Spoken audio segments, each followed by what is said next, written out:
You know what sucks? Fucking everything. Yeah. There we go. Hey everybody, welcome to a technical problem-plagued episode of Big Dumb Monsters Podcast. I am Chris. And I am Nick. And this week we are talking about the 1991 Wes Craven movie, The People Under the Stairs. Certainly not Wes Craven classic. Yeah, you will notice the intentional not marking of a classic.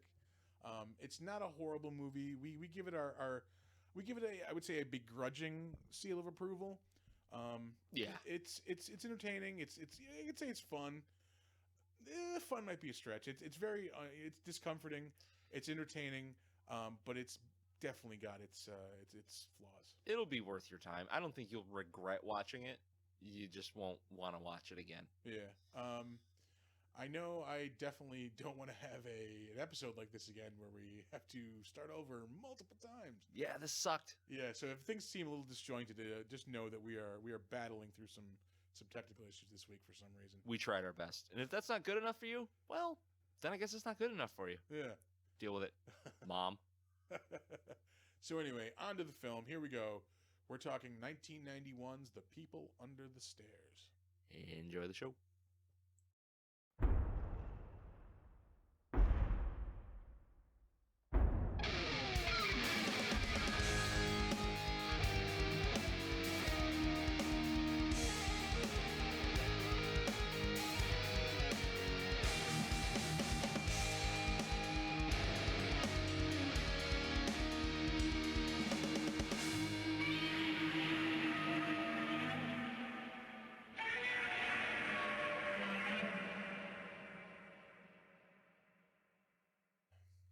Well, we're gathered here today to celebrate the life of the people under the.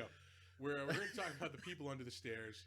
It was a '92 Wes Craven horror thriller. Like I was kind of going back and forth.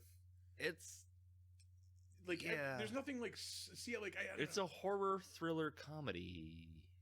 Yeah. Thing. It's just a Wes Craven movie, man. Like, yeah. It's I did not like this movie when I first saw it. This was like back when it first came out on video. Yeah. So I was probably like 13 at the time. I was probably just mad because there's no boobs in it. Yeah. But I liked it much more this time around. For anybody not familiar with the movie, it's basically Resident Evil 1 and 7. Where you're like, you're in this house. The kid is. They finally. Well, basically, who is Leroy to this kid anyway? Because there's the one part in the beginning. It's right here, I think, where they're talking to the mom as she's dying. Yeah, she's very sick, and like, it's like you're the man of the house now, and Leroy is 5 feet away. Like, well, because he's Ruby's friend.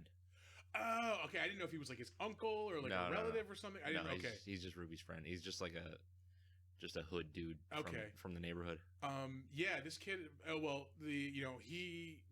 use the kid to they're trying to break into this house. It's the house of the landlord of the kid and his mom and his sister, who is evicting them for being 3 days late on their rent. Yep. Well, actually, he's not evicting them because they're 3 days late on the rent. He's evicting them. They're tripling their rent. Because they tripled it. Yeah. Because they were late. Yeah. Because they're scumbags. Which, yeah, sounds very not legal. Yeah. Yeah. So they're trying to break into this house. It's this kid, his, adult friend Leroy, Leroy's scumbag friend Spencer. Yep. Everybody has to have a scumbag friend named Spencer. Yo, Spence. And things do not go well. They pick the wrong house to break into. Turns out... It's the right house. Yeah. I mean, because it's full of treasure. They have at the end of the movie, they have this like Scrooge McDuck money bin room. Like you could literally swim in the cash that they have piled up. Yeah, it looked like that scene from Goonies when they finally find the fucking treasure. Yeah, One-Eyed Willie's treasure room. Yep. So yeah, it's mainly about this kid being trapped in the house and trying to get out. Yeah, I liked it a lot better this time. I think I am older enough to appreciate it more. Yeah. It is still bizarre. Oh, yeah. Like, this movie is unsettling. Yeah. From the start. It's just like anytime you turn a corner of unsettlement, Like you find, like, oh, there's another corner of unsettlement to go around, a little bit later. There's cannibalism and incest, a gimp and a gimp suit. Yeah. Yeah, if you ever wanted to see Everett McGill in a gimp suit, this is your movie. This is the one. Yeah, we're running around wildly firing a shotgun. Fucking looks like Machine from 8mm.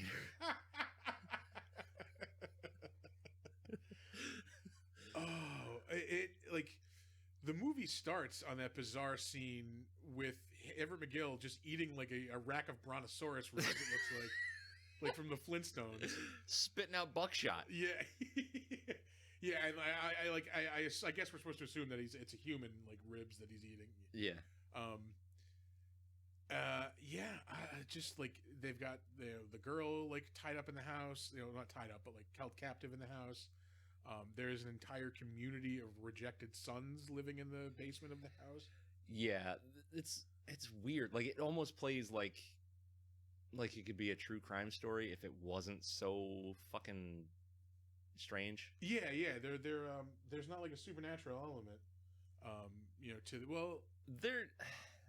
I don't know, man, because and here's why I suggested this movie, because I remember the look of some of those characters, and I thought for sure, like, oh yeah, they're monsters.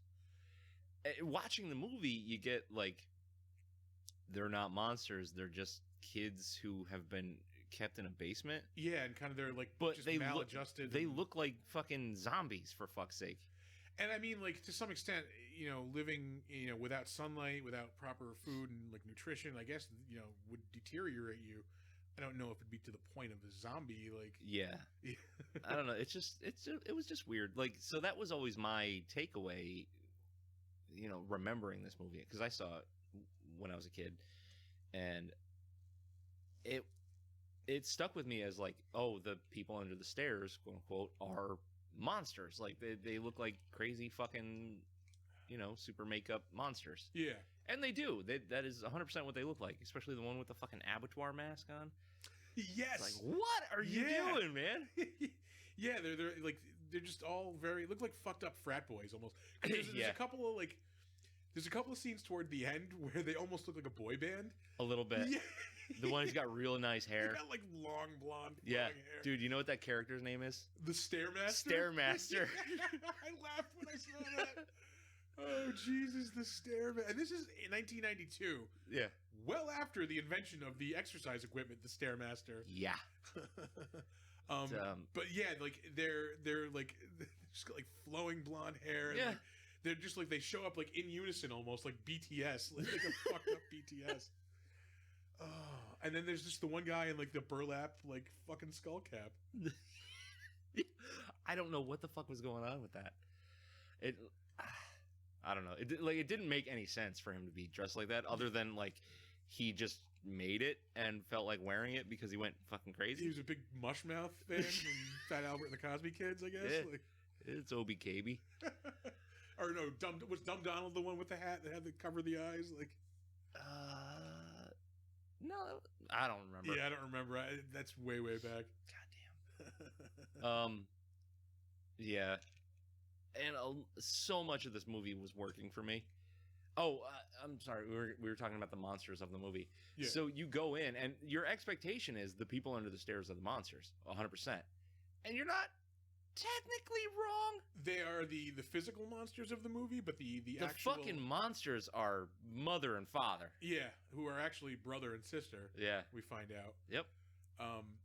Yeah, like even the title is kind of misleading because there are people under the stairs. Yeah, and they are referred to as such. Yeah, but they don't really play a part in the story until the very end of the movie. Yeah, I mean they're there throughout the movie, but like they just are avoided for the most part. Yeah, they're kind of like the catalyst that keeps it moving, I guess. Because if it wasn't for them, certain things wouldn't happen in the movie. Like you wouldn't have the character of Roach. Yeah.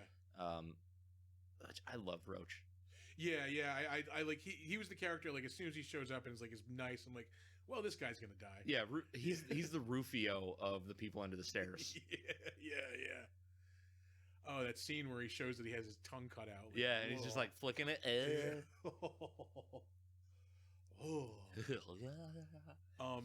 But I no, mean, like, yeah, we're on another movie where the people are really are the actual. This is our fucking like a 10 monsters. Cloverfield Lane situation. Yeah, And yeah, they are fucking bizarre. They're like they really are. Like that's inbreeding for you. yeah, I mean their whole kind of vibe is like 50s like husband and housewife. Yeah, And it's the 90s, so they're out of place obviously, and then they're like sadistic to the girl. Yeah. And they're just generally sadistic. They have this giant like labyrinth of a house, and yeah. It's very Home Alone kind of setup. Like there's tons of traps. I mean, it's way more deadly and way more professionally built. But there's like pitfalls and traps and an electrified doorknob for some fucking reason. Yeah, it's very weird. Like how they actually got this greenlit is fucking beyond me. Other than Wes Craven going, Wes Craven's just like, I'm gonna make a movie. I'm doing this. Yeah. Suck my balls. If you want the next, this is 92, so they're probably up to like Nightmare on Elm Street, like 5 maybe, like around 92. Yeah, if you figure they're pumping out one every year and a half, 2 years. Yeah. So yeah, like if you want the next like 3 or 4 Elm Street movies, like you need to make my people under the stairs. I'm gonna make Scream, goddammit.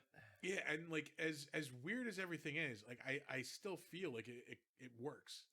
It works, but the comedy ratio is off. Yeah, like because there's like really serious plot development and twisted ideas and things like this, but then there's also slapstick comedy. Yeah, like it was a bridge too far. Yeah, the dad is dad, just generic. He Yeah, didn't really you don't have a name. He doesn't have a name. They named him. I thought it was just mom and dad or whatever. She actually calls his name out during the movie. And I missed it. And then I saw the name of the funeral home was Robeson or whatever. Yeah, that's their last name. Yeah. What the hell was his name? Eldon or some weird shit like that. All right. Yeah, he like I said, they're this very like conservative 50s couple, but then when he's kind of flipping out, he just out of nowhere changes into a gimp suit, like a full body leather gimp suit. Which works. Like the gimp suit, it's weird, but it works because of how twisted they are. Yeah, it's another like, what the fuck is going on in this movie? But then when he's like getting hit in the head with stuff and it goes bonk and he goes, whoa. Like that's where you lose me. Like, and I guess I get it to add levity to the like the really serious nature of like child abuse and things going on in this movie. But you either take it seriously or you don't. Like yeah. You either commit to the comedy throughout it, or just I don't know. It's very weird tonally. You're right. Yeah, like the comedy was in the weirdest of places. Like things are getting super serious, and then there's like a Three Stooges bit. You know, it's like.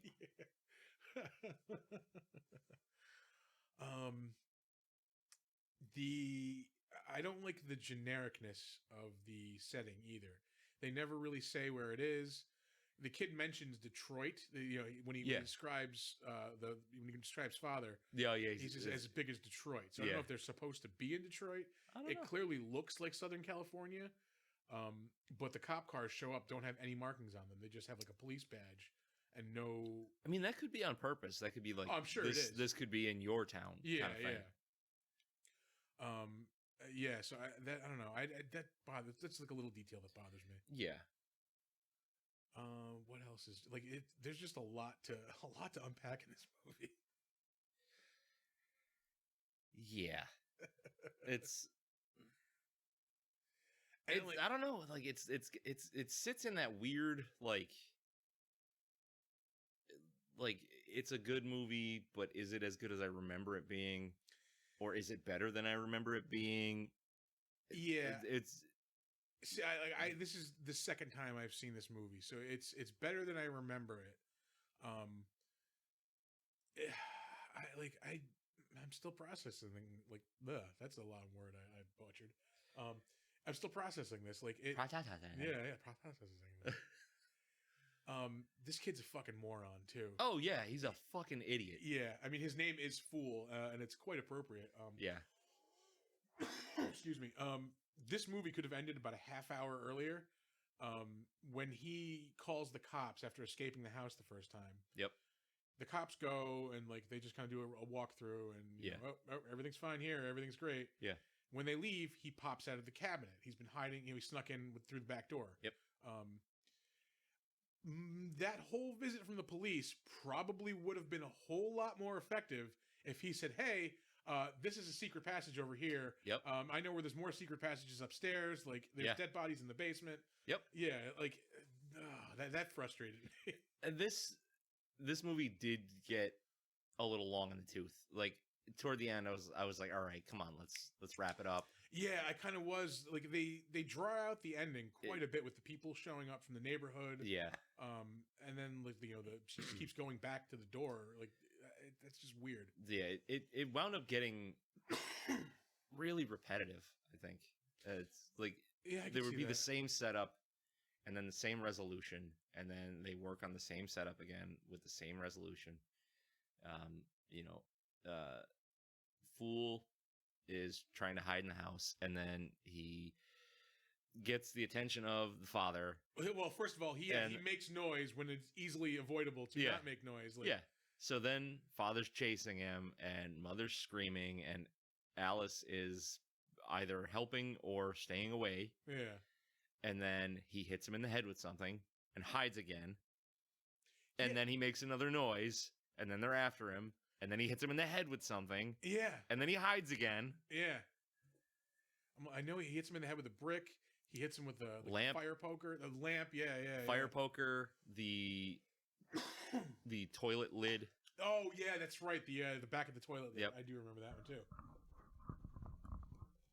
That is a weird, like, Bugs Bunny-an amount of comedy. Yeah. Like, physical comedy. That's what I'm saying, man. Like, it's... Yeah, that is like, I honestly didn't even register the comedy aspect of this movie until you mentioned like comedy in the intro. Yeah, and you're right. Fuck, that's weird. They really needed to tone that down or go full bore with it and take a lot of the seriousness out of the movie and replace it with comedy. Then I think they would have had a good ratio, because as it stands, it doesn't work. I don't want to get too ahead of myself. Because this will come back into play in the Better Known As. What year was Twin Peaks? Was it 91? All right, so this is within the range of being a Twin Peaks kind of influenced, not knockoff, but like, you know, when there's a popular movie and then like, you have the cookie cutter, like. Oh yeah, well, Everett Mcgill and Mother are both in Twin Peaks. Yeah, they were married in Twin Peaks. Yeah, so I'm thinking like, were they maybe trying to cash in on like that weirdness and like, oh, here's like another weird thing that they're in. Maybe.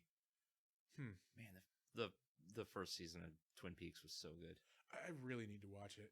It's an investment. Like, well, not only like I know I'm sure, and I know you're not like a David Lynch guy. Yeah, I was gonna say I have a very like tenuous relation with David Lynch. This is probably the least Lynchian David Lynch. All right. Really, it is. It's because I've heard weird shit about this. The show is fucking strange, man. Yeah. But if you take into account David Lynch's fucking career, Twin Peaks is like some of the tamest stuff. Yeah, I mean, like if you compare it to like Eraserhead or whatever. Fuck that movie. The only people that like Eraserhead are people that want to like Eraserhead. Yeah. People want to convince you to like Eraserhead. Yeah. I watched it. I wanted to like it, and I watched it. And it was fucking bad. How's that beer? Not bad. It's a little IPA-ish. Really? Yeah. All right. We are drinking Local Liquid New York Pills. It's by Suburban Brewing Company. It doesn't have that like overpowering like flowery taste, but it has a little bit of it. Yeah. This is brewed with 100% New York State hops and malt. All right. Yeah, not bad. I'm not going to turn one down if I'm offered one. Yeah.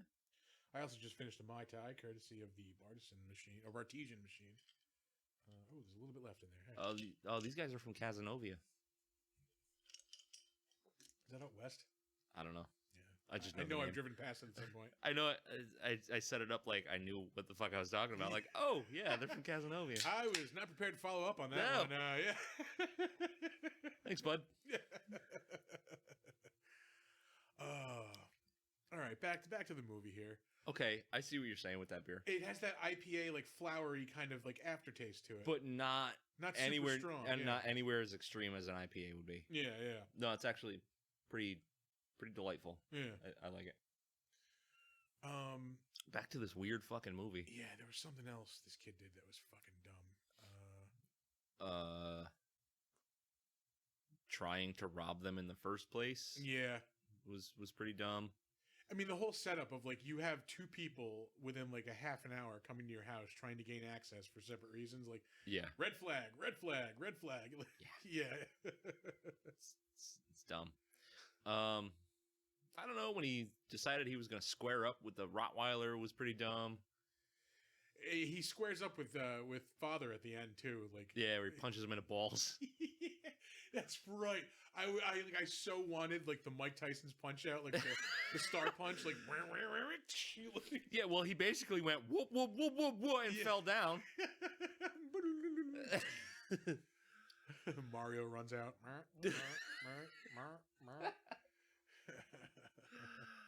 Like, I needed that sound. That's the only thing that was missing. Yeah. Whoop, whoop, whoop, whoop, whoop. Jesus Christ. Man, I love Wes Craven, but he wrote and directed this, and he was on to something great.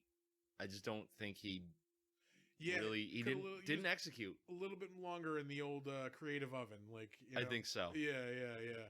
What was the previous to this? What would have been his last movie? Probably Shocker. Yeah. Because I think that was what, like 88 ish. Maybe 89, around there. I'd say. Yeah. Maybe even 90. You know what? I don't think 90, because it had a very hair metal soundtrack. Yeah, you know what? I want to say I was in like the 3rd grade when that came out, so that had to have been like 87 or 88.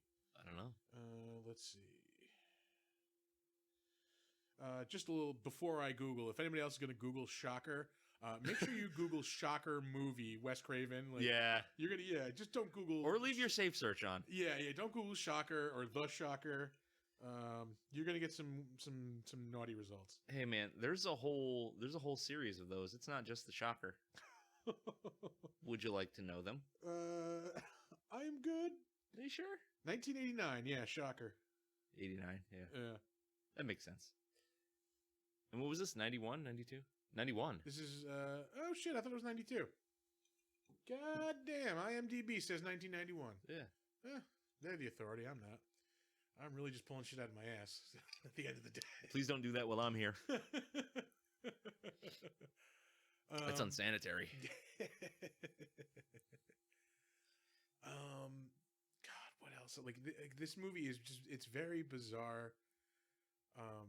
The whole trap basement stairs. It's fun. Like, Yeah.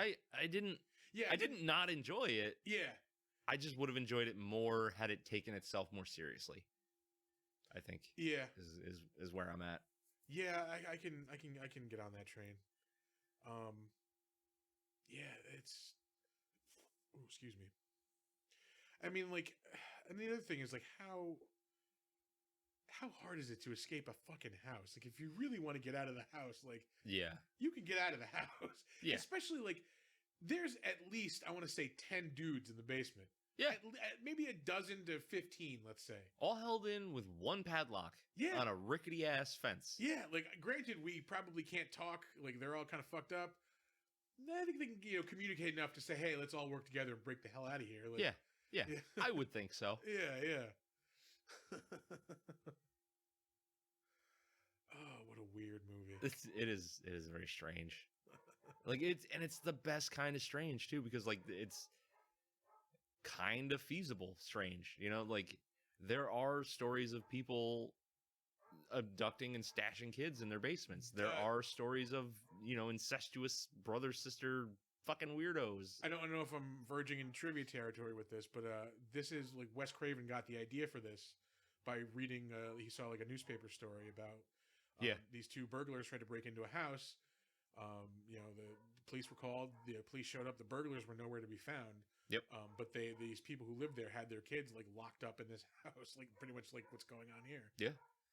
I mean, and that's kind of the cool part about Wes Craven stuff is he'll read a story and then be influenced by the story, and then work it into something that like is relevant to his vision. Yeah. You know, and so this isn't a direct copy of whatever that newspaper story was, but it's close and it's got those roots. It was the same with Nightmare on Elm Street, because he was reading articles about kids who, I think it was in Japan or China or something like that, were staying awake for days on end because they were afraid of something happening while they were asleep, and then they would fall asleep and they would die in their sleep. Yeah. You know, so he kind of took that and ran with it. Ran with it, yeah. So he's a really great idea man.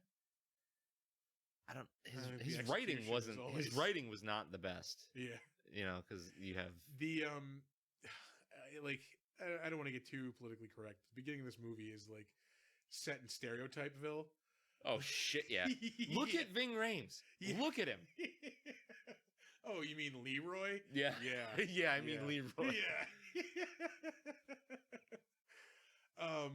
You know, like this kid, you know, they don't even give where he lives a name. They just call it the ghetto. Yep, the ghetto. The the neighborhood. Yeah, I'll go search the ghetto. Like, wow.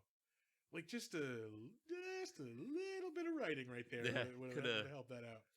If only there were like and like other people that could maybe help you flesh out some of these ideas instead of just doing it on your own.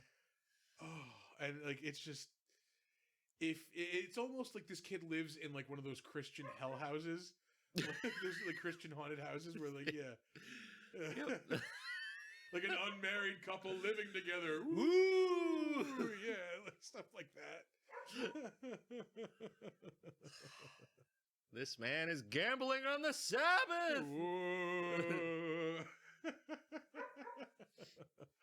Oh man.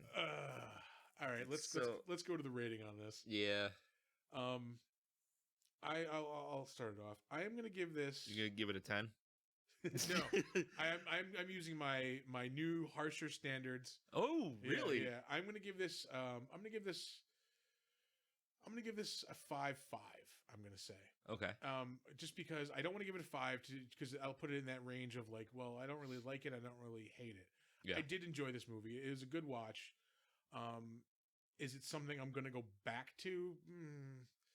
Probably not. I mean, like this isn't something that's even on TV a lot. Like I've seen it maybe once or twice back in the day on like late night on TNT or something. Yeah, it's not even streaming on anything. Like you have to rent it. Yeah, I had to rent this movie. God damn it. Yeah, it's cost me $4.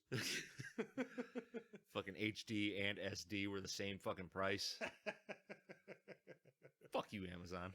Like there should be like, once a movie is like 20 years old, it should be no more than like $1.99 to rent. Yeah, like you've made all the money you're going to make on this. Like, yeah. I would even argue that pricing it as a lower rental will make you more money than if it's a $4 rental. Because somebody's gonna look at that and go, $4? Yeah, $1. All right, fine. Yeah. So you were saying you were giving this a 5.5? Yeah. Like if anybody's, nobody will. You guys are just completely like unaware of what just happened. We podcasted for like another 10 minutes after I just gave that initial rating and not realized our fucking recording had stopped. Yeah. So now we're gonna try and recreate. Like, we had a great bit about the Stairmaster crushing pussy. Like, it's just gone forever now. Yeah, it's off in the ether. Yeah. I stand by the 5.5 rating on Donner. Get down. Get down. Go lay down in your chair. John, would you like to join us on our podcast? No? What movie? People Under the Stairs. Never seen it. Yeah. You should watch it. Well, no, you don't like horror movies. Although this is like not very well, it is more like, I would say, like psychological horror. It's unsettling. Yeah. That's specifically the kind that I have been very vocal about. Oh, all right. Then yeah, don't watch that. Yeah. We've got like our last 3 segments to go, but yeah, we're good. Yeah. I stand by the 5.5 rating just because there's a lot of dingable things in this. I don't know if that part was recorded before. Yeah. There's a lot of like off logic. I think I mentioned that the beginning of this movie is set in like Stereotypeville. Oh, 100%. I think I said this earlier, that the part that is not now in the episode, but like it's like Fool is growing up in like a Christian hell house. Yeah. With like scary, like the unmarried people living together. Woo! Yeah, a guy smoking a joint in the hallway. He's gambling on the Sabbath. Woo!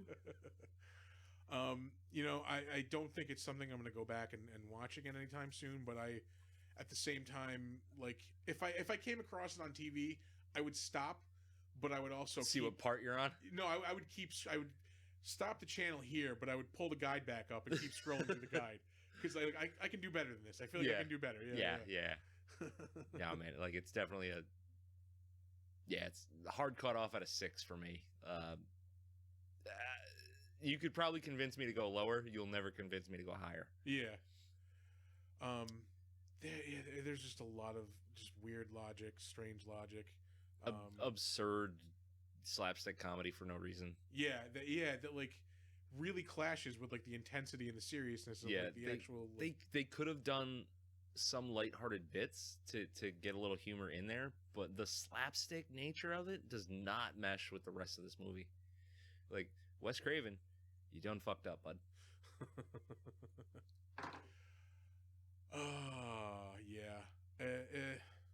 Again, I don't know if this is recorded, but I would recommend it if you're a horror fan, if you haven't seen it, just because it is like it's an experience. It's not a bad movie. It can be a notch in your belt. It's fine. Yeah, but I would say it's probably not like gonna be like one of the things that's like your all-time favorite. Like it's not gonna be something you're gonna go back to. It's like, I can't imagine. Like I'm good on this for at least another 10 years. Yeah. Like there's huge dedicated fandoms for like Hellraiser, Nightmare on Elm Street, Friday the 13th. I don't think like there ever will be, if we don't have it at this point 30 years after the fact, like ever a huge like, oh, we love this movie. Like I've never met anybody who has claimed that this is their favorite movie. Yeah. You can say like you enjoy it, is if you're a Wes Craven kind of person, whatever. I mean, it's got his fingerprints all over it, but it's just not. It's not the same quality. Yeah. It's good in the same like nature, like the unsettling stuff that's in it is very Wes Craven. And then trying to put a little comedy into it, I think he got hooked on the Nightmare on Elm Street kind of thing where you could do the humor, because that was a humorous character. I was just, this is the point in Nightmare on Elm Street where it starts getting into like very goofy comedy. It stops being like, I mean, it's always gory. I don't think Wes Craven was involved with them after the third one. That seems about right, because after that is when it gets really like caricature-y. Yeah, like Dream Warrior was the last like kind of serious one. Yeah, I think he jumped back on for Freddy's Dead. Well, and New Nightmare probably also. Well, yeah, I think he did New Nightmare and Freddy's Dead. I may be misremembering. I don't care at this point. Yeah. I mean, I don't know. Nightmare on Elm Street is what it is. I'm not like a huge dedicated fan.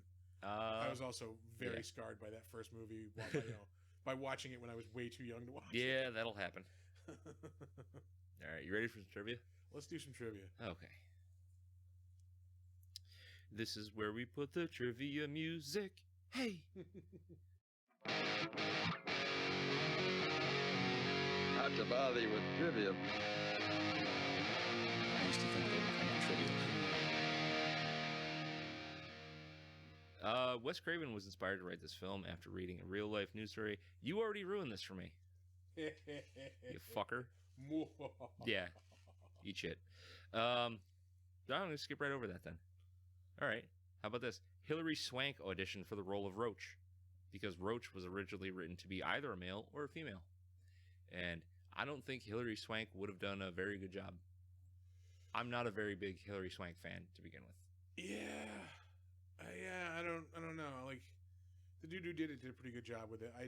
Yeah. I'm trying to think of, like, if she definitely wasn't, like, a known commodity at this point. No. I think she didn't hit her stride until, like, 2000. I will. I'm not trying to recreate this bit, but we have to mention like just the goddamn stupidity of the line. Hey, you're almost out of here. Like you're close to freedom and women. Yeah. Yeah. Yep. This horribly scarred fucking zombie of a human being is just gonna get out there and mix it up a little bit, meet some ladies. Yeah. I don't think so. Yeah. Oh boy. Anyway, trivia. Yeah. So, actor Sean Whalen, who played Roach, was 26 years old when he played the part. And he was supposed to be portraying a 15 or 16-year-old boy. Because that's Hollywood for you, baby. Yeah, I was gonna say, as far as Hollywood standards, that's not horrible. Like, there have No. been much older people who've been trying to pass themselves off as teenagers. Yeah. Like, oh, Jesus Christ. There's that movie that was just out, Dear Evan Hansen, Yeah. where he was supposed to, like, this guy is supposed to be playing, like, a kid, like, in high school. And I think he's in his mid-30s or something. Like, Well, Jesus Christ, look at the original Blob. yeah, Steve McQueen's supposed to be a teenager. Steve McQueen was like 46. Hey, I'm like 17. I was dropping off my kid and I saw this blob. This guy was also the director. That definitely helped a little bit of nepotism. Yeah, that Probably. usually does help in Hollywood. Do you want a microphone, John? Okay. Because I can do that. I can hook you up in like We 2 got seconds. Nope. Your viewers do not want to know a fact about one of the people you talk about in trivia that had nothing to do with the movie. I don't care what they want. We have a whole segment of the show that has nothing to do with the movie, so that could be your time to shine. Yeah.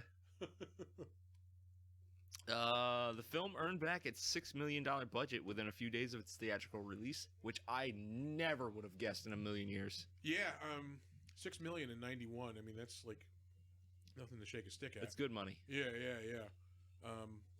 That is surprising. That's mid-career Wes Craven money. That's what that is. Look who's back to ruin the podcast. Hey, Donner. Oh, you brought it. Bork. Hey.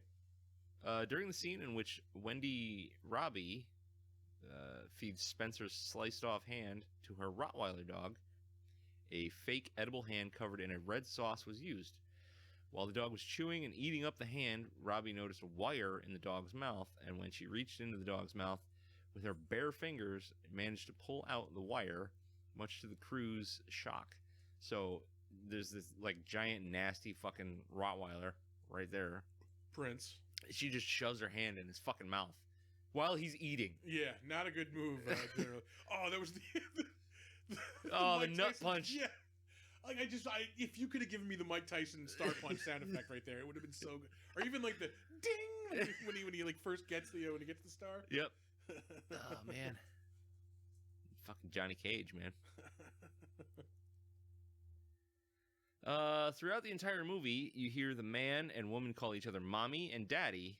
You never hear their real names, except for when you hear her yell for the man, and she calls him Eldon.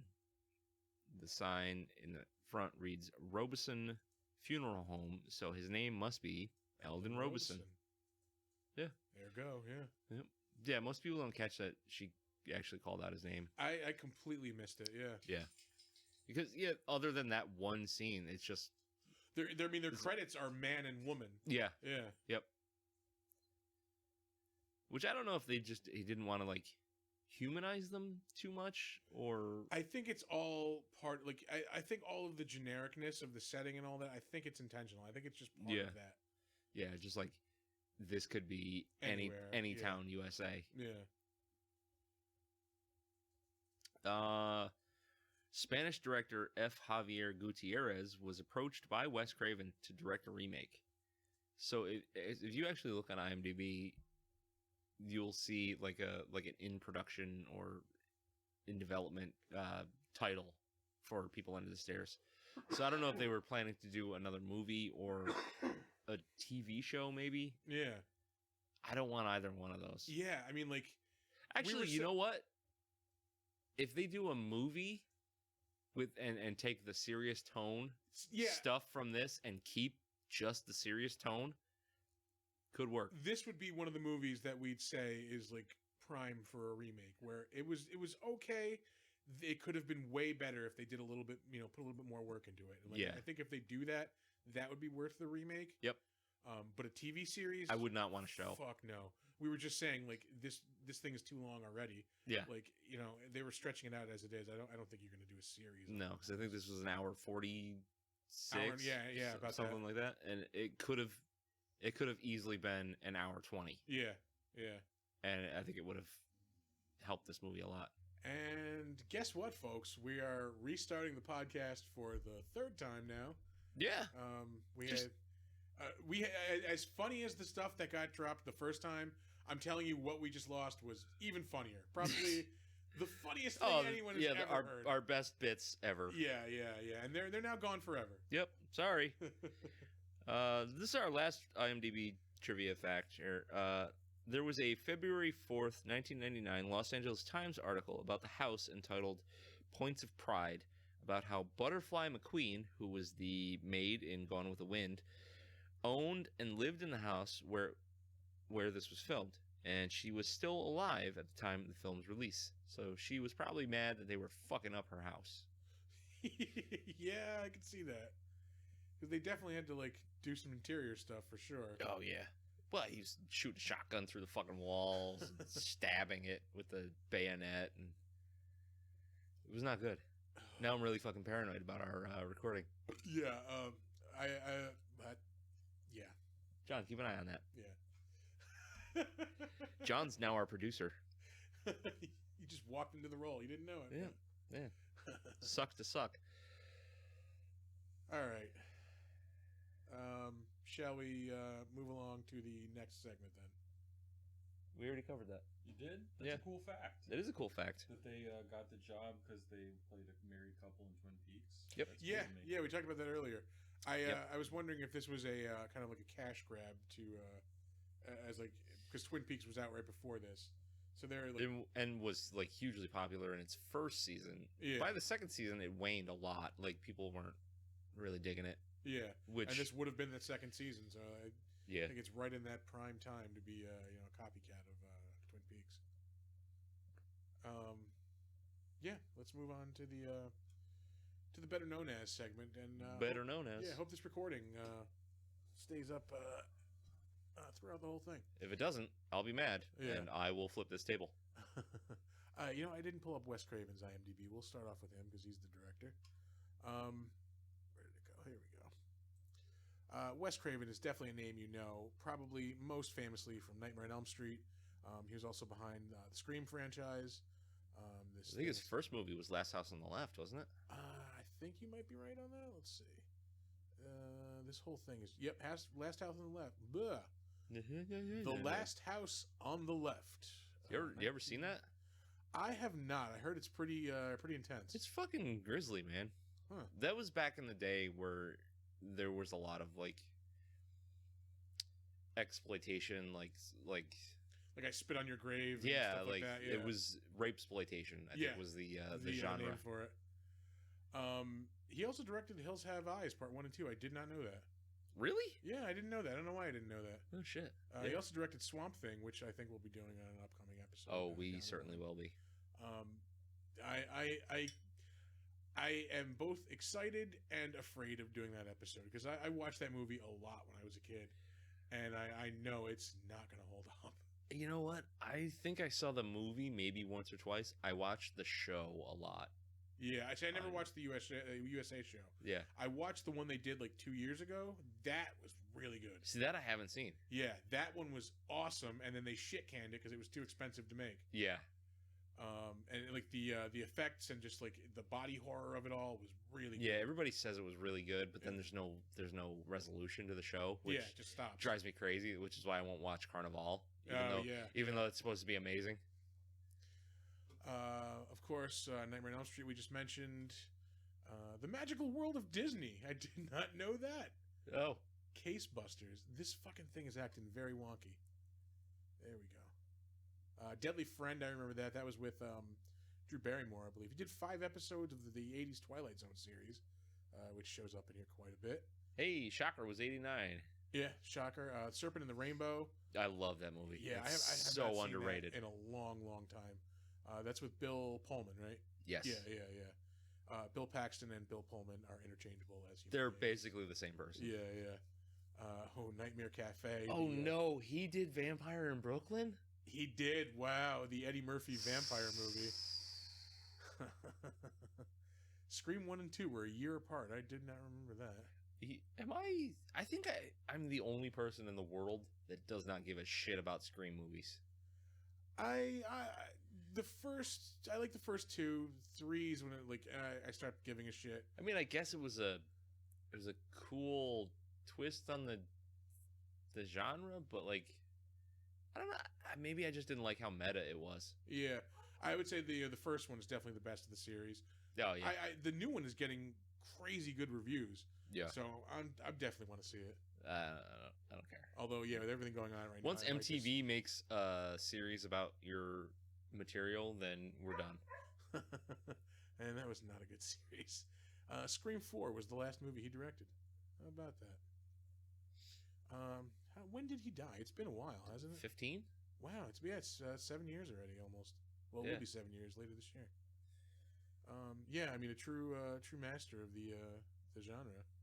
Yeah, he had a lot of really good stuff. Wrote the fucking TV series. What? Oh boy, man, that really hurt. He couldn't have, because it was from 2015 to 2019. No, so maybe like he gets a writing credit on it for probably being it's probably the creator. Yeah, creator credit. Yeah. Oof. Yeah. Don't. I'm sure he would almost come back from the grave to say, "Please don't put my name on that." All right, moving right along.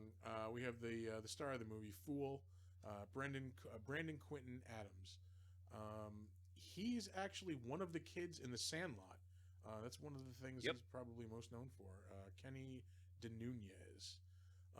Some of the other highlights: he was in The Mighty Ducks. He's in Michael Jackson's Moonwalker, which is a very, very, very, very odd movie. Yep. Great arcade game. Oh yeah. Joe Pesci is like a super villainy. Don't even try to explain it. Yeah, it's Michael Jackson is like a magical gangster, I guess. Who then turns into a spaceship. Yeah, don't forget that part. Yeah. It's just watch it. Just fucking watch it. Yeah. You will be entertained. It makes the case of why you should always have somebody in your life willing to tell you no. I think it's the lesson we can learn from that. Yep. Let's see. Going back, his first credit is Benson in 1986. He's also in the video for Smooth Criminal, one of Michael Jackson's better songs, I will say. Well, I think the video from Smooth Criminal came out of Moonwalker. It's got the same, like, he's wearing that same, like, gangster, like, outfit. It had the... Yeah. Quantum Leap, he was on an episode of. Love that show. Nest. A Different World. I think a couple of people on the show were on a different... this movie, excuse me, were on a different world. Same with Drexel's Class, too, I noticed as I was going through. I don't even know what the fuck that is. That was a sitcom in which Dabney Coleman was like a school teacher. And like, yeah, it was, I remember watching it. It was like kind of funny. Dabney Coleman's in it. I mean, you can't go wrong with Dabney Coleman as far as I'm concerned. Maybe you can. Yeah. Let's see. The Sandlot. Martin is another one that shows up on this episode quite a bit. I noticed a lot of people were in Martin. Yeah. Rock, I remember from Fox Sunday Nights. It was like a dramedy with Charles S. Dutton from Alien 3. Jesus Christ. Fresh Prince of Bel-Air he was on. Boy Meets World, Sister Sister. I did watch a lot of Sister Sister and Moesha. He was on Moesha. He's in Kingdom Hearts too. And then, yeah, not really much else. Although he does have a movie in pre-production, so good luck, man. Moving along, Everett Mcgill, who we said played father or dad. Not to be confused with Ulysses Everett McGill. Who is that? From Oh Brother, Where Art Thou? Oh, yeah. Like, yeah. I know that name. Yeah. Start at the beginning again. Let's see. He started off, holy shit, in 1952 in the Guiding Light soap opera. Damn. Jesus. Wait. No. That's when that show was on. Yeah, he was on that show. 75. That makes sense. Okay. Yeah. That's I was like, he's 52. That's fucking. Yeah, he would have to be like a zygote when he was on that, because like. He was in Dune. Was he really? Yeah. Hold on, I scrolled back up. He's in License to Kill. Holy shit! All right. I just read that movie. Oh, here we go. Dune, Stilgar. Yeah. License to Kill is the James Bond movie. This I saw described earlier today. I was reading an article as an extended episode of Miami Vice in which James Bond shows up. Last one with Roger Moore, they go all ridiculous. Yeah. Yeah. No, they ramped up the cheese. The last one with Roger Moore was A View to a Kill, and Oh, it's, was it? I thought yeah, it was it's last basically Yeah. like a 70-year-old Roger Moore running around with Tanya Roberts. Like, Yeah. she's helping her Right. grandfather out. He like, stopped doing those movies because he said, "This is gross. Yeah. I'm just too old." one. Connery's just like, I'll do another one in a decade. Yeah. Oh, he's the Reverend in Silver Bullet. Yeah. Oh shit, that's right. That's a movie I have to watch again. I remember watching it a lot when I was a kid, but not being like kind of crazy about it. Yeah, he's one of those dudes who like you've definitely fucking seen him in a ton of shit. Yeah. Werewolf, which was like one of the first series on Fox. Heartbreak Ridge was great. Tour of Duty, I remember that show. It was a Vietnam show on CBS, I believe. Yep. Let's see, anything else? Twin Peaks we mentioned. Twin Peaks, people. He's in Stairs. all the versions of Twin Peaks, even Fire Walk with Me and the recent revival. Ooh, the Steven Seagal classic Under Siege 2. Dark Territory. Is where he's not on a battleship anymore. This time he's fighting on a train. And looks like the last thing he was in was the Twin Peaks revival. Back Are you in just gonna 2007. skip over Jag? How are you gonna just skip over Jag? I'm not a 70-year-old retiree. That's why I'm skipping over Jag. Man. The Moving guy who played Kano in Mortal Kombat movie was on Jag. Was he really? Yeah, The new Mortal Kombat or the original Mortal Kombat? the original, Okay. the Australian guy. Have to be the original. Yeah. Yeah. Isn't Jag still on, or didn't it just go off? You can't count NCIS and be like Jack's still on, It's man. pretty much the same show. Yeah. But that's like saying, remember Cheers' 30-year run? I mean, that's not. Yeah, Always Sunny was great. Hey, that actually does have a 20-year run. Yeah. Oh, this last season was a little like, I don't know, not my favorite, but whatever. That's a different podcast. I'm not allowed to say that because then it's political if I say it, so thank you. I haven't seen past the first season. I don't think. Do you want to see Danny DeVito? Yeah, that is a like top tier sitcom in my opinion. Like Danny DeVito's in the first season. only comes in the second season. Okay, then I've seen it up to the second season. Yeah. Oh, okay. Because I have seen it. The first season only has 6 episodes. Oh, And they're all, then it doesn't even fucking count. and they're all like crazy controversial. Like they come right out of the gate with like the gay black nightclub guy. Yeah. The second one's on abortion. Like I think the third one, I think, is like the gun fever one, or maybe Yep. they get addicted to Gun crack. Fever's in there. Yeah. Addicted to Crack, I think, was like the last episode of that, wasn't it? The last one was Charlie got molested. Oh, Yeah. They went out on him with a bang with the McCoils. One of the McPoyles is in this movie. Tie-in. Yeah. Really? Yeah. We'll get to that. Jimmy, whatever. He's the actual actor out of the two of them. Jimmy Simpson. Yeah. Wendy Roby or Robbie, I'm not sure. It looks like it's Roby. I think it's, I don't know. Yeah. It's whatever you want to fucking say it is. She is also in all the flavors of Twin Peaks. Yeah, looks like- Nadine Hurley was absolute main character in that movie, or that show. Okay. She was on the original Baywatch, which, good for you, I guess. Work is work. I'm not going to shame anybody. She was on Quantum Leap.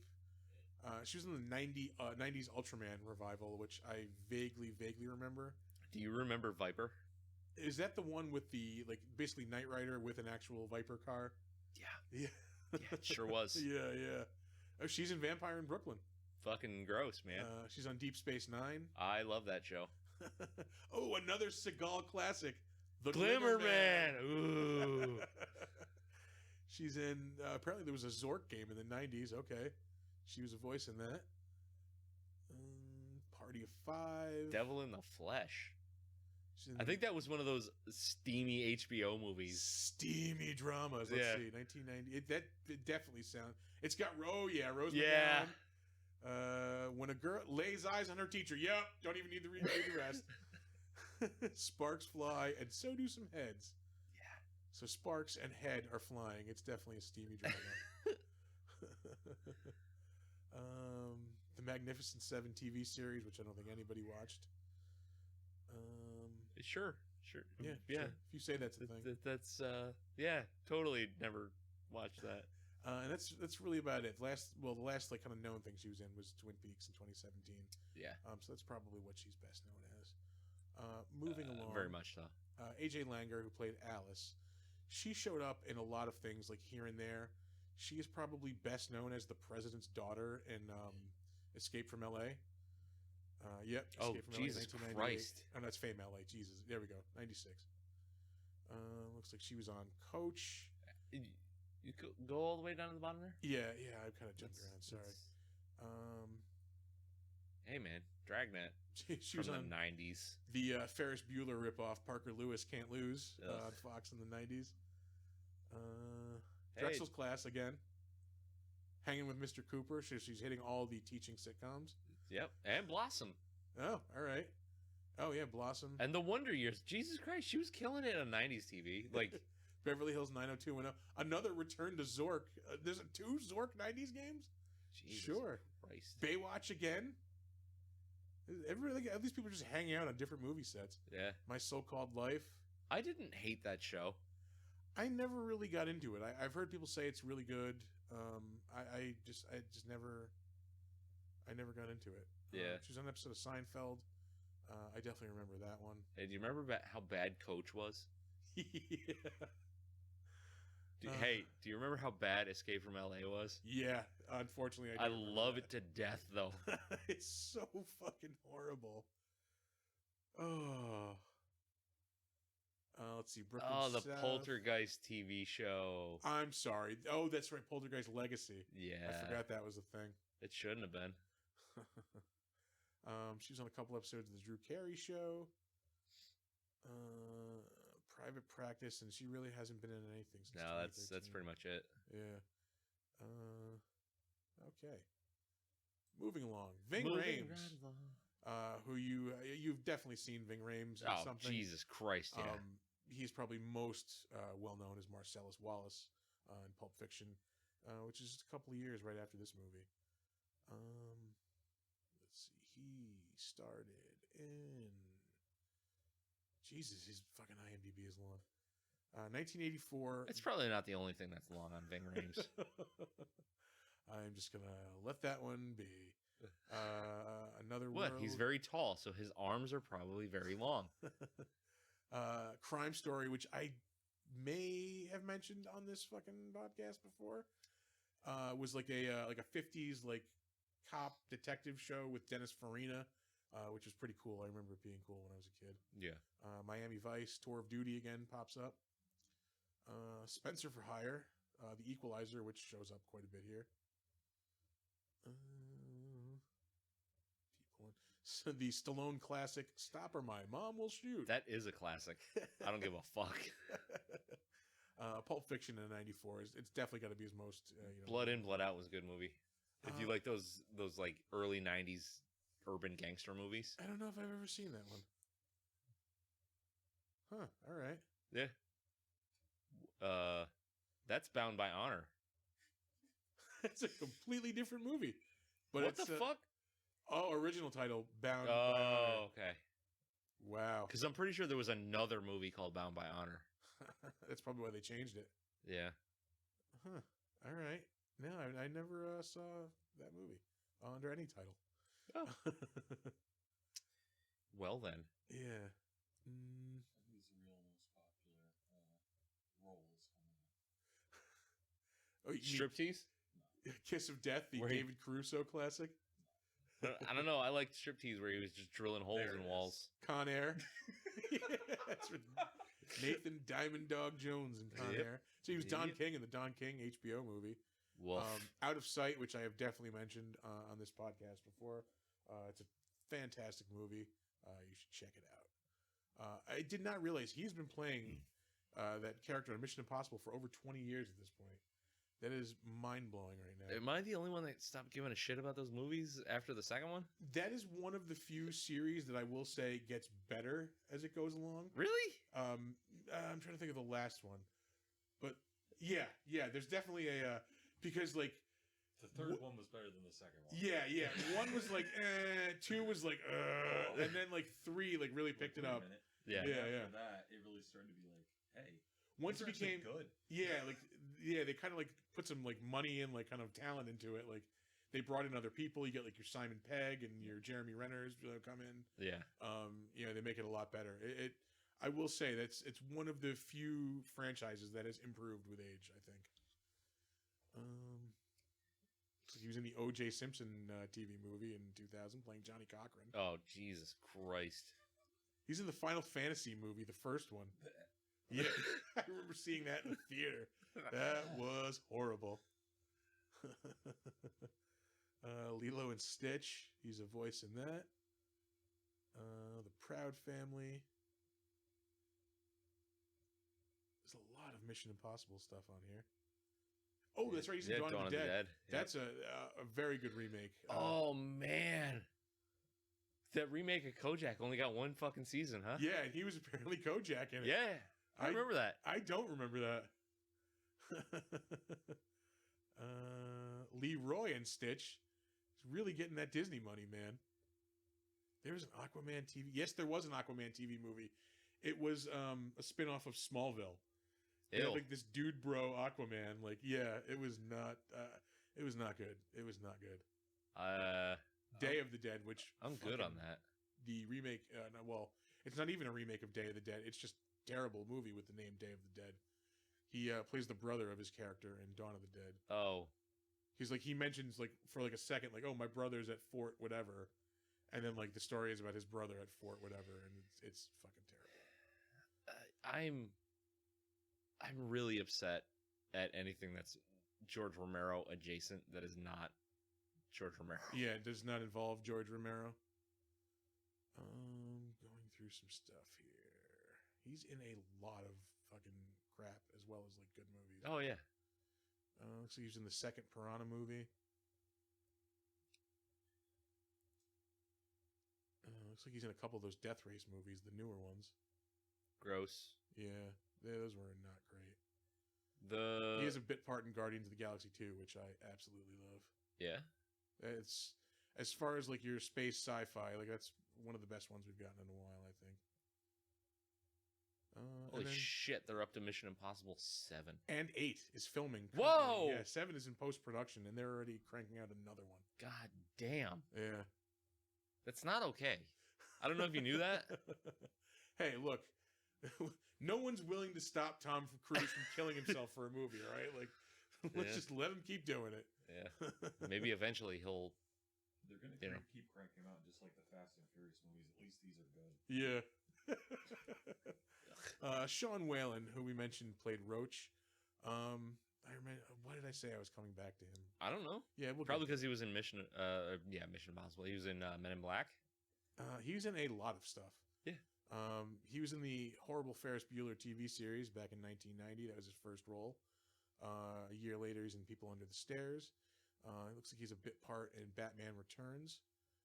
The Nerds TV movie, Revenge of the Nerds TV movie, Nerds 3. That was so bad. Yeah. That was the one at the resort, right? No, that was the second one. That was the second one. Yeah, the third one, is that the one I think where they're like older and like, wait, hold on. Yeah. They're like mentors. Yeah. Yep. Yeah. Also super bad.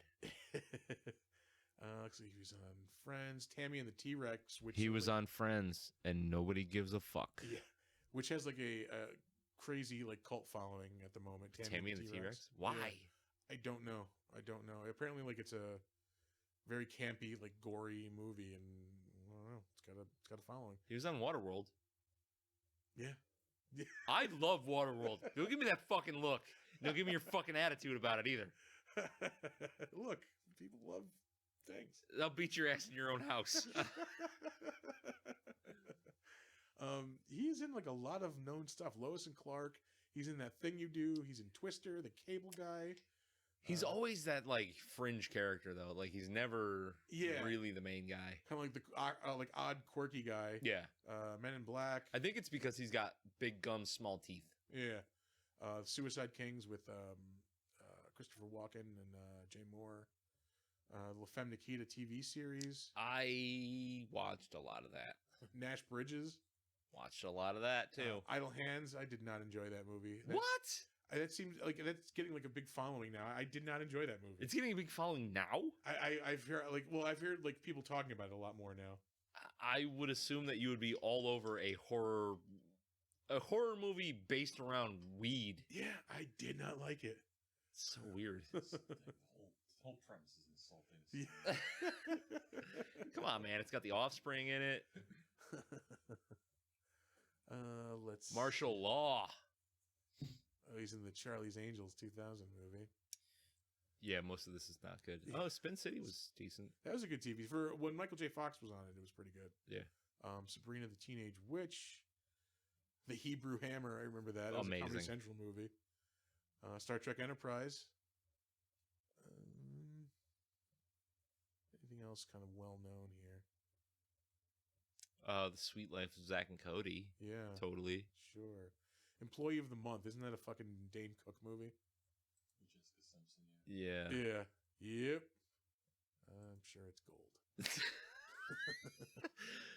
Andy Dick has a very memorable role. Oh, well, yeah. It's got to be good then. Eyeglasses guy. Yeah.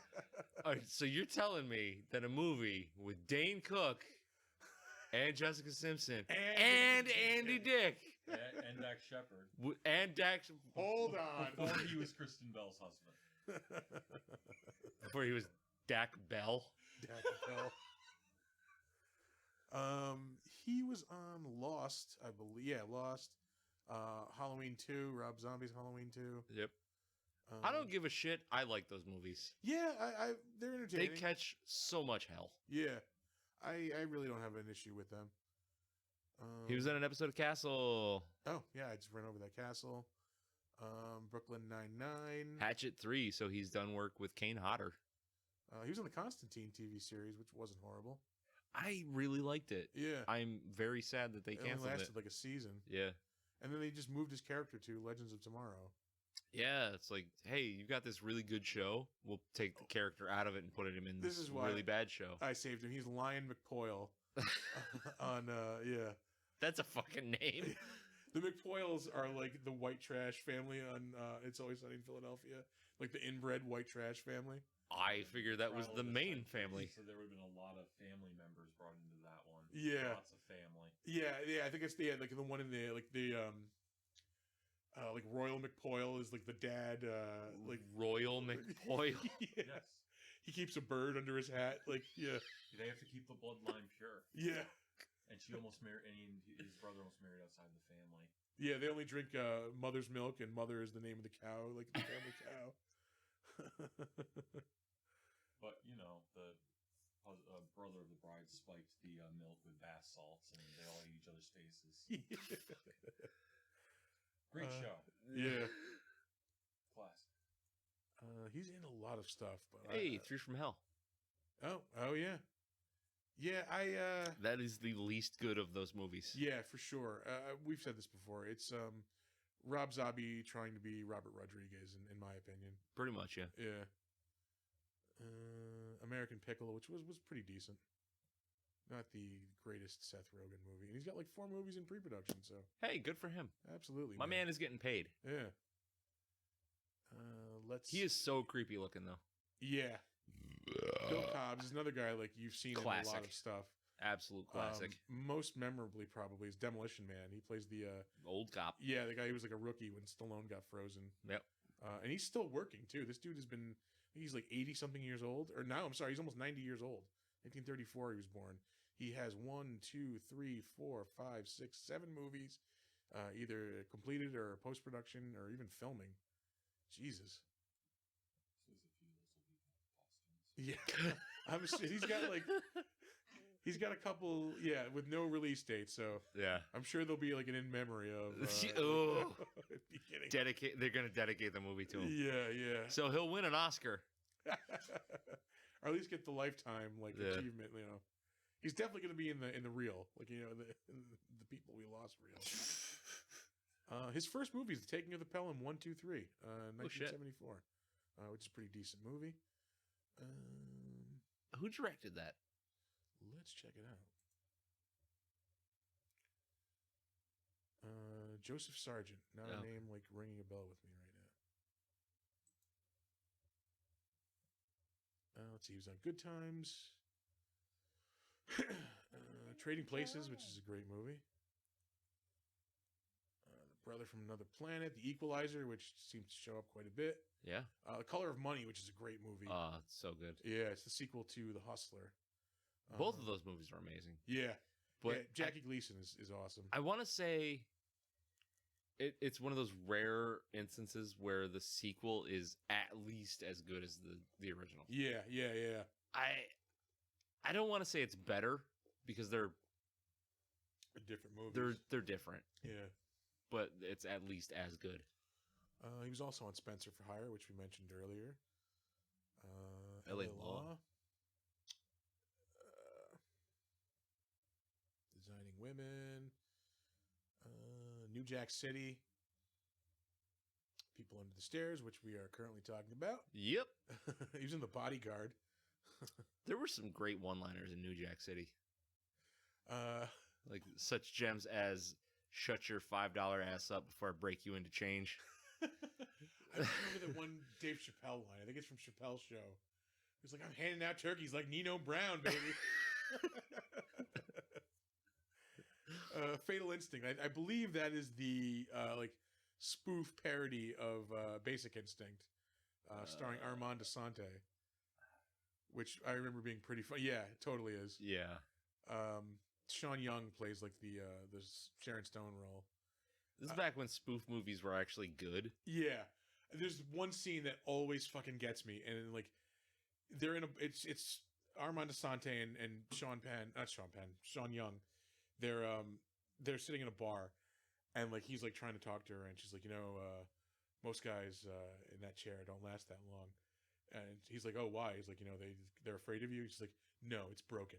And it just shatters and he falls down. Oh, I miss God. seeing Armand Asante in things. Yeah. I want to say he was something in not that long ago. I don't remember exactly Yeah. what though. I remember he was in some kind of gangster movie about 10 years back. Yeah. That's the last thing I remember him being in. Speaking of gangster movies, he's in Things to Do in Denver When You're Dead. That's an Andy Garcia movie. That was pretty good. I remember that. I remember the title. I don't remember the movie. I want to say like Andy Garcia like stole money from like a mobster or something, and like they were threatening to kill him. The guy who was going to kill him was going to give him what's called a buckwheat, which is when they shoot somebody in the asshole and let him like bleed out. Why is that called a buckwheat? I have no idea, but it's burned into my fucking head. All the guys that'll do it, that'll tell you, will do it to you if you ask. Yeah. No one knows. He is also in That Thing You Do. He played Del Paxton, who was like the jazz guy that the one guy was kind of obsessed with, the drummer in the band. Yeah. Walker, Texas Ranger. Shit, yeah, man. Air Bud. I Classic. assumed that he would be our Murder, She Wrote. I did also, and I was surprised he is not in Murder, She Wrote. I always, every week now, I try to pick the person who's going to be in Murder, She Wrote. Yeah. That was my pick, and he is not the person. No shit. Yeah. Do we have one? I will. I'm going to let that surprise you when we get to it. Okay. Oh, well. I guess I'm Yeah. not surprised now. Yeah. I still know what you did last summer. Gross. Sopranos. Practice. The Michael Richards Show, which I forgot was a thing. Oh. I think that lasted like a season. 9 episodes. Yeah. 6 Feet Under, which is a pretty decent show. The West Wing. Everybody seems to be in NYPD Blue on this episode Yep. also. Jag, too. And the Drew Carey Show. And Lost. And Star Trek Enterprise. I feel like all of these people are all the same like TV shows and movies. Enterprise was not the best Trek. That was the one on UPN, right? With Scott Bakula, I think. Yeah. Yeah. That was... Okay, so that's the one that predates the OG series. That's them... It's like the first crew of the Enterprise or whatever, right? Yeah. Yeah. It's Yeah. like it's the formation of the Federation. I am very tempted to try and watch Discovery. I hear people enjoy it, but like I do hear it's good. I hear Picard is fucking dynamite. Though. Yeah, I enjoyed the first season of Picard. I haven't seen it. Yeah, I recommend it. What is that on? Paramount Plus. Oh, okay. Yeah, That blows. I will not illegally download that. Yar. Yar. I feel like I'm, well, I don't want to say beating a dead horse out of disrespect, but this dude's been in a lot of stuff. You know who he is. The Muppets. All right, that's a... Oz the Great and Powerful. That was the shitty one with James Franco and, what's her name? Mila Kunis, I think. Oh, okay. I think that's the one that was. Yeah. I watched it on a plane. I don't really give a shit about James Franco. Yeah. He finally admitted that he raped all his girls. Yeah, he Good pretty for much him. did, yeah. Well, he said he didn't understand power dynamics as, their teacher. Oh. Yeah. Determining their future. Yeah. He just came right out and said it. He's in one of the Night at the Museum movies. Yeah, I've never seen any of those. First one's okay. This fucking thing. Oh, he's in an episode of Agents of S.H.I.E.L.D. Good for him. Old man. Old man. Old man. Let's see. Kelly Jo Minter. She played Ruby. She was in Nightmare on Elm Street 5, The Dream Child. Isn't she? I think she's the girl that dies sitting at her desk in class. She has an asthma attack. When she falls asleep. Maybe. I think that's who she is. She was also she was Maria in The Lost Boys. Yeah. I don't remember who that was. Maria? Wasn't that the main girl? No, that's No, that wasn't the main girl. That was Star. Yeah. Maria. Jamie. No. Who the fuck was Maria in The Lost Boys? Who the fuck is Maria? She was the one that was banging Kiefer's mom. I don't think I've seen The Lost Boys since the mid-'80s. She was in the original Fame TV series. She was in T.J. Hooker. Sheriff Officer T.J. She's in the movie Mask. I remember that one about the dude with the fucked up face. Yeah. Hill Street Blues. The Lost Boys, which we just mentioned. The Principal, which I think I mentioned on the last episode. You mention it every other episode. A Different World, which a lot of people on this episode were on. Yeah. New Jack City, showing up again. Yep. Father Dowling Mysteries, another old people solving murders show. Sure is. Another Seagal classic, Out for Justice. She is the hooker who gets slapped around. Uncredited. Is there a more degrading role? There is not a more degrading role.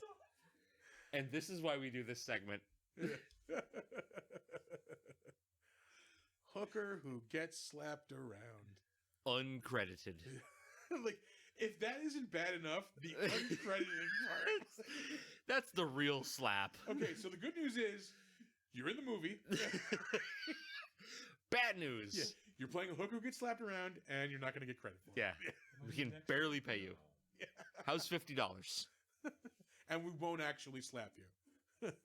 Martin! Yeah, another person who was in Martin. Everybody was in Martin. ER has shown up quite a bit on this one, too. Ving Rhames was also in ER for a while. Crack Mom.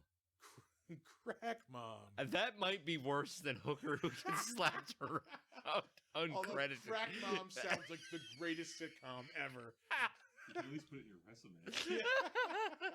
I was on ER, okay? I was in a show with George Clooney. Oh, really? Who'd you play? Crack Mom.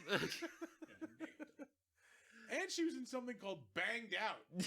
This poor girl, oh my God. I need to know. I need to know what Banged Out is. I'm going to regret this. It's video. Oh, it's like gangbangers. Okay. Yeah. Nah, it's Is funnier. that fucking Milli Vanilli on there? I was going to say, it's funnier to just imagine what Banged Out was. Probably way more entertaining. Oh, Getting boy. the kinks out. Eesh. Moving along. Wait, she was in Summer School, though. So Yeah. that movie was great. Yeah. I haven't seen that in a long time. I keep forgetting to rewatch it. Like, I want to. Yeah. I want to see it again. But then there's like a million other things that I also want to watch. So I wind up watching those. All right, moving along.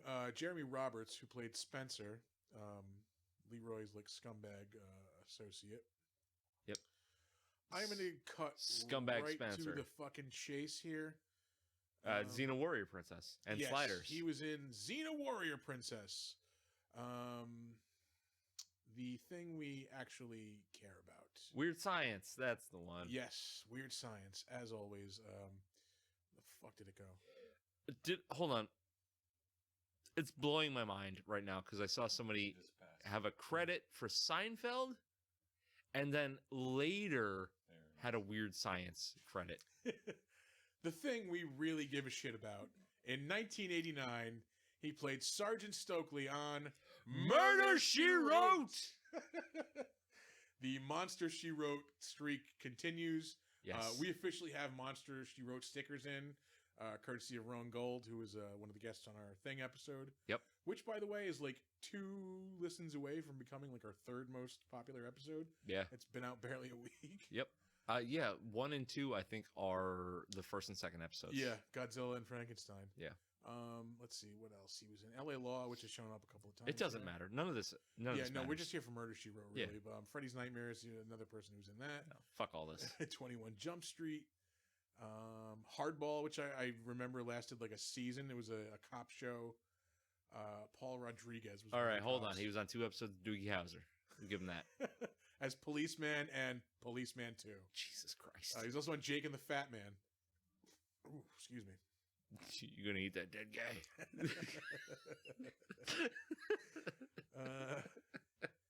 He's in Star Trek 6, The Undiscovered Country, which is Oh, one of great. the better Star Trek movies. Yeah.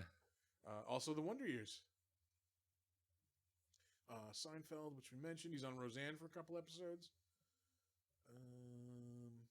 Briscoe County Adventures Jr. of Briscoe County Jr. with Bruce Campbell. The show that nerds who love horror movies will swoon over, even though it is a garbage TV show. It's not as great as we're pumping it up to be. For sure. I love him. I love Bruce Campbell. I can definitely understand that. That show is so bad, and I want to love it. I remember watching it every week when I was a kid. Yeah, I Like, want to love it so much. I can't. it was on before Sightings, which I fucking loved. That was an Yeah. awesome like paranormal show. Yeah, your main villain is Billy Drago, for a whole series. Right. His sidekick was shown up from Yeah. Last Dragon. I don't know, Sure Last was. Dragon. Yeah, Last Dragon.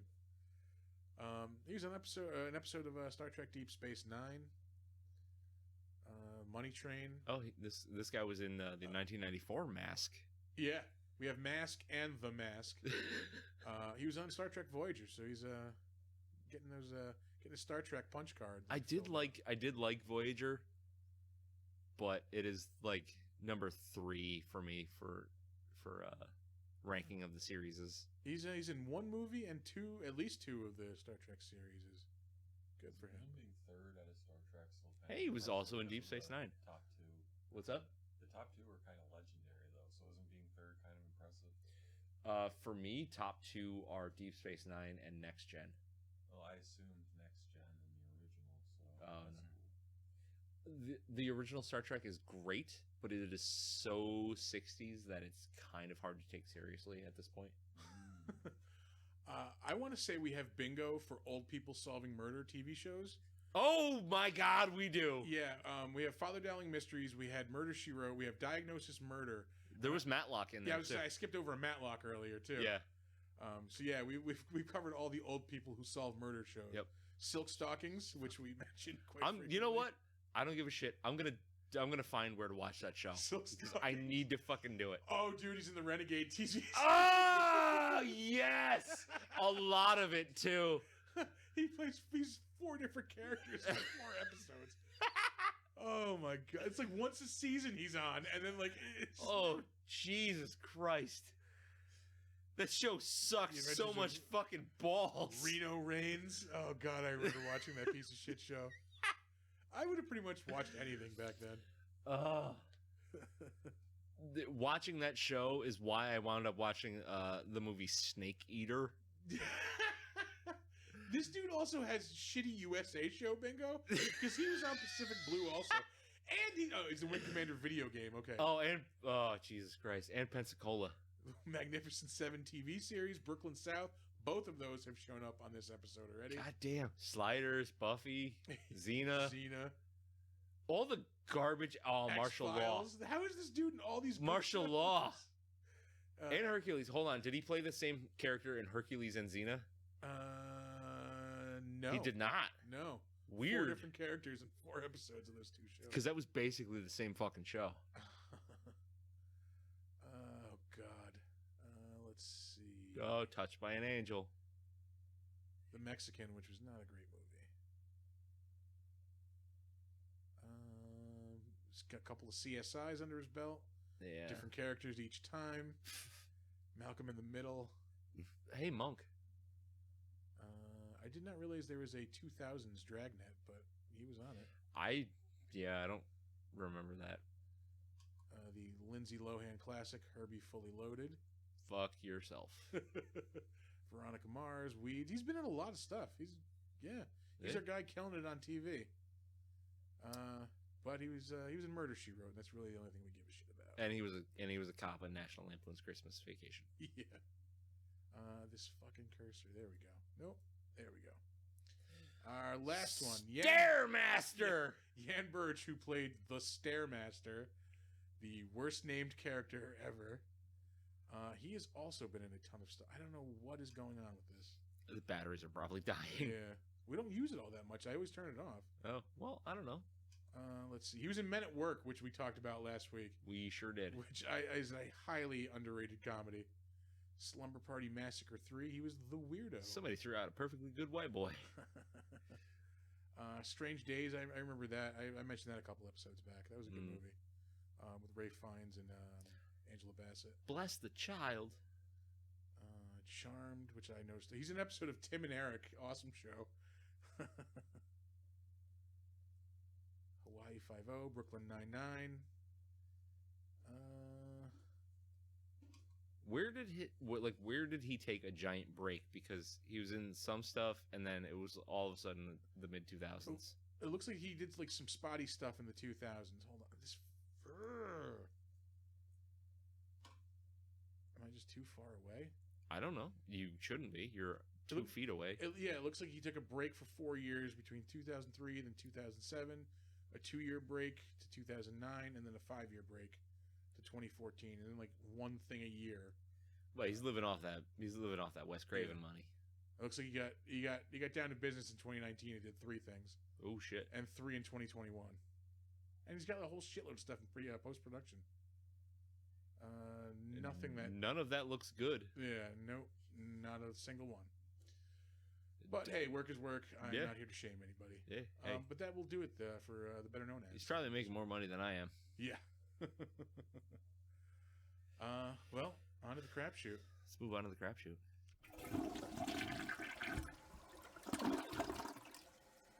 It seemed like forever ago when we actually talked about this movie, just because we've stopped and started like a bunch of times. Yeah. We had technical difficulties out the ass tonight. Yeah. Shit that didn't work. The dog that wouldn't shut up. Yeah. It's been a rough episode. John that wouldn't shut up. Yeah. Our friend John joined us in the studio and refused to have a microphone, but still talked during the episode. I want to be self-responsible.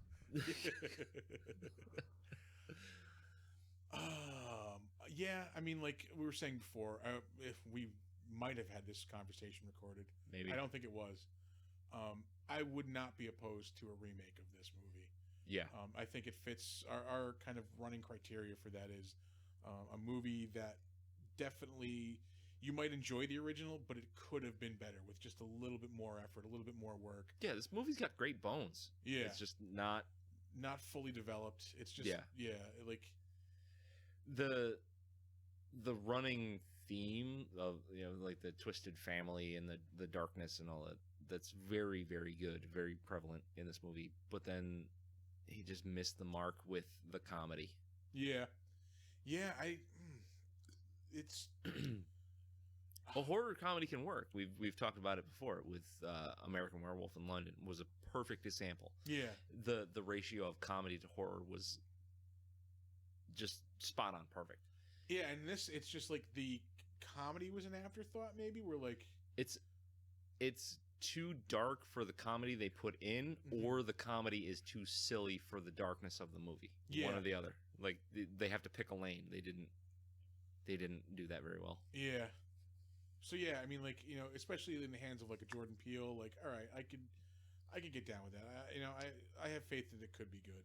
Yeah. I'm not somebody who's generally going to endorse a remake, but this I think is a good candidate. Yeah, if it's worthy of a remake, then yes. To be completely honest, I was hesitant of a remake of Candyman. And that turned out pretty damn good. It turned out really, really well. Yeah. Because it just, as we talked about the Candyman episode, I love that movie. Like, absolutely loved it. I didn't really see a need for a remake, but then But it really wasn't a remake. it wasn't really Yeah. a remake. It was more of a direct sequel. Reboot, kind of.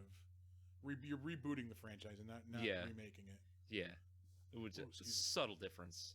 But, yeah, it wasn't... I'm not going to say it was necessary, but it was good. Like, it was... They justified its existence. Yeah, basically. yeah. So yeah, I don't know. I would be excited to see that. I would like to see a remake of this. Yeah.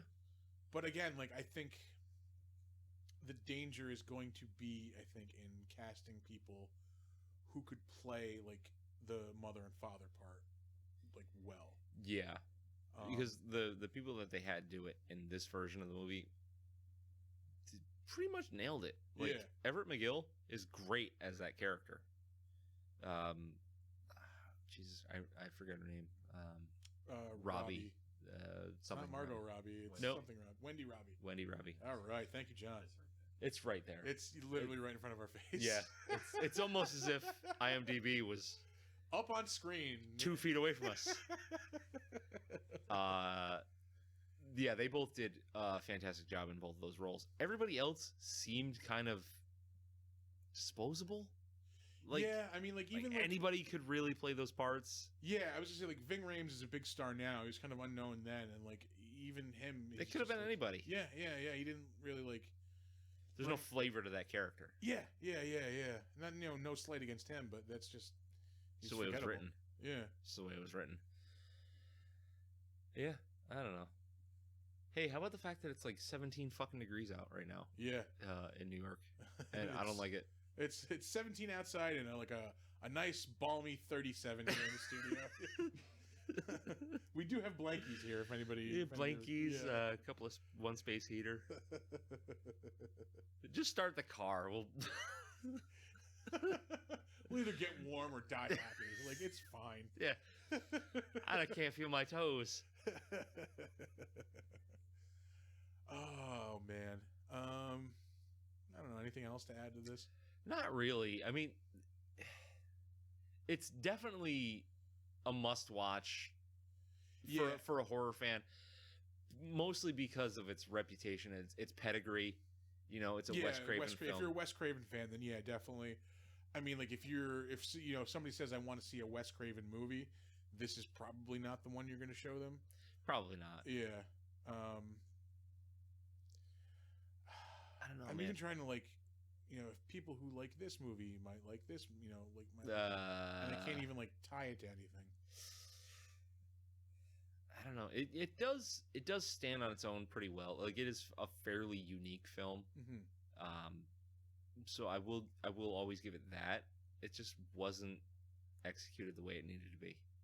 Yeah. Meh. It's a loud ass TV. Yeah, is that where that's coming from? Oh, the door's closed. We could just end this episode. I don't know where that. Yeah, I hear audio coming from somewhere. Yeah, I'm pretty sure it's not anything we have going, but it would have to be. Yeah. I don't know. Whatever. Yeah. But yeah. Overall, I mean, I can recommend this movie. I would definitely say watch it at least once. Yeah. If for Cross it off nothing, your list. if for nothing other than the premise, because it's a very dark premise, and it's almost there. Like It's just needed a little bit more. Yeah, it needed to stew a little bit. I think if Wes Craven wrote this with somebody else, they probably could have steered him in a better direction, because he might have been up his own ass. I could writing see this. that. I could definitely see that, because like just kind of the weirdness of it is definitely kind of like a hallmark of that. Like, Yeah, just somebody like not being told no. yeah, yep. I've mentioned that a couple of times. Yeah, just pull it back a little bit. But yeah, we're gonna get out of here. As always, you can find the show at www.bigdumbmonsterspodcast.com. You can email us movie suggestions or beer recommendations. We actually had a couple of those come in, and they were very, very welcome. Email us at bigdumbmonsters@gmail.com. If you want to tweet at us, go ahead and do that at dumb_monsters. You can find us on Facebook, Big Dumb Monsters Pod. And if you are on Slasher, the all horror social media, you can find us at Big Dumb Monsters Podcast. Also, as of this week, we are now on Instagram. You can check us out at big_dumb_monsters. That's right. Oh, and then there's our YouTube channel. Oh, yeah, that's right. We're on YouTube also. Yeah, definitely check out, go to our YouTube page, Big Dumb Monsters. Each week you'll get a slideshow version of the podcast. Yeah. Anyway, bye-bye. Thanks for listening.